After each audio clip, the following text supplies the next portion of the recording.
that's not curiosity. That's confirming your bias. This is Stepping Up Healthcare. Your host is Tack, and the mission is simple. Build your capability and curiosity to make healthcare better. Welcome back. This is the last episode of Season 1.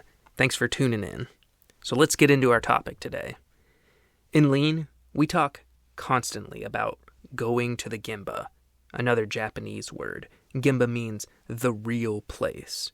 So going to where the work happens, going to the real place. The core idea is don't rely on reports and data only. Go and see for yourself. Now, data and reports have their place, but they are not a substitute for going and seeing yourself. That go and see can show up in a multitude of different forms, but we're going to talk about 3 today. The key 3, I think, are the most important. Silent observation, Ono Circle, and interviewing staff in the work. So starting with silent observation. You stand back, you follow, and watch the work happen without interrupting. No questions, no coaching, no suggestions, just observing. The goal is to see what actually happens, not what people think happen. Now, you should inform the people what you're doing. Don't be overly awkward like I used to be doing observations. Now my general line is, "Hi, I'm Tack. I want to learn a little bit more about discharging a patient. Do you mind if I observe and learn from you for a little bit?" Now, you probably know your staff and don't need to introduce yourself, but still, you should be forthright in what you're doing. You're just there to observe, to learn. During these silent observations, I'm either following a staff member or a specific role, maybe a specific patient, or maybe a specific item like a code cart, EKG machine, surgical tray, etc. I'm shadowing that person or thing during the whole time. That means I'm entering patient rooms. I'm going into the clean hold. I'm sitting at the nurse's station. I'm almost tied at the hip with whatever I'm following and observing. This can give you valuable insight of where things go and how they interact with the rest of the system. Number 2 is the Ono Circle. Now, I'm going to butcher his name, I'm sure, but it was inspired by Taiichi Ono, one of the key architects of the Toyota production system. I break out silent observation and Ono circles, although both are done quietly observing the process. The key difference I make is for the Ono circle, you remain stationary. Now, if you were to go to some manufacturing plant, Toyota for example, you will literally find chalk circles or painted circles on the manufacturing floor for folks to stand in to observe the floor or a specific process.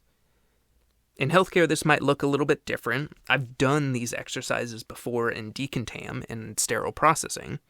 I stood and watched the case carts roll in and how they were handled. I watched technicians and their workflow. I've watched how washers were loaded and started and then unloaded.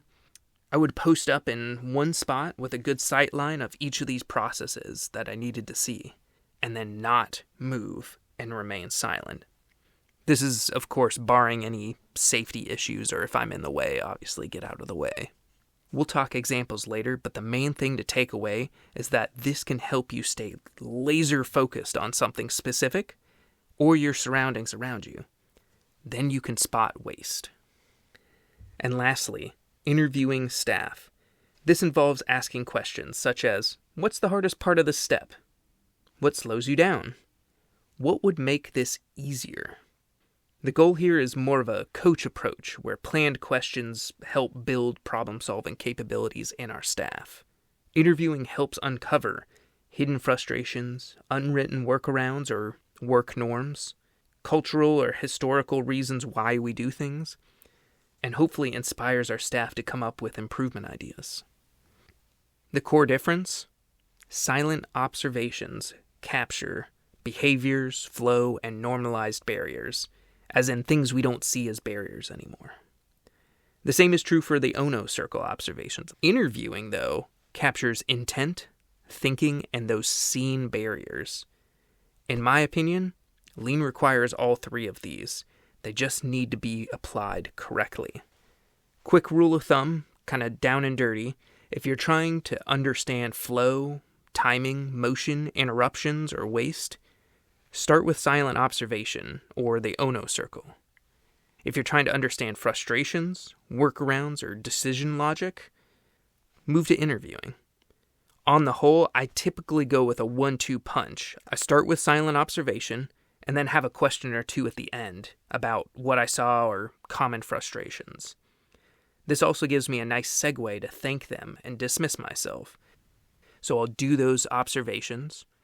Towards the end of my observations, I'll ask, hey, do you have a moment to answer just a couple of my questions? Ask those questions, and then thank them for allowing me to learn and hang out with them for a little bit before dismissing myself. Why does it matter? 3 big reasons why this matters. First reason is changes in behavior. The second you start asking questions, you change the work. You change that ecosystem. People will slow down. They'll justify their actions, maybe switch to the correct way, skip some of those workarounds. If your goal is to see waste, interruptions are counterproductive. Now, early on, organizations that don't do this regularly, staff will be nervous and they might actually do some of that. Do it the correct way because I know I'm being watched. But 2 responses to that. We need to do it more often so folks are more used to it. And number 2, do observations for longer periods of time. I typically will do observations for 2, 3, 4 hours, depending on what I'm trying to see. So then there's that initial part where the staff might be a little bit nervous and they make sure to really tighten up, but that's not actually how the work happens. So after that first 30 minutes or so, then they start sliding in to their normal workflow. And that's when you start seeing the issues. That's when you start seeing the waste in the process. Number 2, people don't always describe reality correctly. Not because they're dishonest, but because work is habitual. Shortcuts are sometimes invisible to the worker. Normal can just feel correct. If you ask, how long does this process take? You might hear, about 5 minutes or so. But silently timing may show that there's 2 minutes of work, 3 minutes of waiting, and 1 minute of walking. So that ends up being 6 minutes in total, but there's actually only 2 minutes of the actual work that's being done. Observations reveal flow problems that interviews often miss or staff don't naturally perceive. And lastly, the biggest one, the thing I would harp on the most, respect for people. Practicing silent observation demonstrates respect for your people by allowing individuals to do their work without interruption, signaling trust in their expertise and judgment. You are a professional in your work. You know how the work happens. It also helps by creating space for staff members to be seen and understood in their natural workflow. And lastly, it acknowledges that the work and the people doing it deserve full attention, not assumptions, not rushed conclusions. It shows that you're willing to be in the trenches with them, even for a short period of time. It's that sympathy versus empathy component.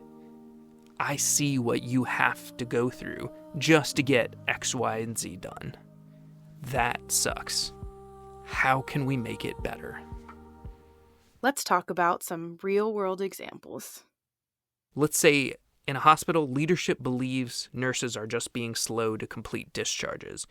But if they only observe, they see the delays, hopefully, and maybe that nurses are waiting, but they don't understand why. When they interview nurses, they learn physicians maybe don't enter orders until late in the afternoon, or that the electronic system requires duplicate entries. Without interviews, leadership might misattribute blame. Another place I like to do Ono Circle observations is in the ED lobby, standing and watching patients enter the lobby, check in, triage, be called back. You can see a lot, depending on where you stand. Some of the things you can see or some of the opportunities you might be able to think about are, where are the opportunities for a patient to elope? What does the patient room feel like if you were waiting to be seen by medical personnel? What happens when there's a rush or a lull? And how do the staff respond? Those are two different things and two different responses. And lastly, internal hospital pharmacy. Not watching a person in this example, but watch a med order turn into actual medication being delivered bedside. Follow it, keep your eyes open, and watch how many techs and pharmacists have to touch it before it's actually dispensed. What does the queue look like for the meds that are waiting? And what's the actual process of the meds getting to the patient? Is it a tube system to the nurse to the patient? Or is it nurse has to run down to pharmacy and then back to the unit? Is it carrier pigeons? What is the actual transportation of those meds? Now let's shift a little bit, because knowing the difference between observing and interviewing is one thing. Teaching people how to interview well is another. And this is where open-ended questions matter. When you move from silent observation into that interviewing, the quality of your questions determines the quality of your insights that you will gain. A close-ended question is going to sound like this. Is the machine the problem? Do you have enough staff? Is this step necessary? Does this usually run smoothly? Typically, you can answer these questions with a yes or a no answer. Think questions that you might ask during 21 questions. They have to be yes or no questions. These questions can lead people. They encourage narrow thinking. They often produce defensive or surface-level answers. Think about those questions. They come across a little bit more like an interrogation than an interview. Is this step necessary? Is this how you spend your time? To be clear, it's a lot about the tone that you ask the question to. Now, compare that to open-ended questions. Some examples might be, what tends to slow down this step? Walk me through what happens when things go wrong. What makes this part of your job the most frustrating? If you could change one thing, what would it be? Open-ended questions invite thinking. They surface reality, and they signal respect.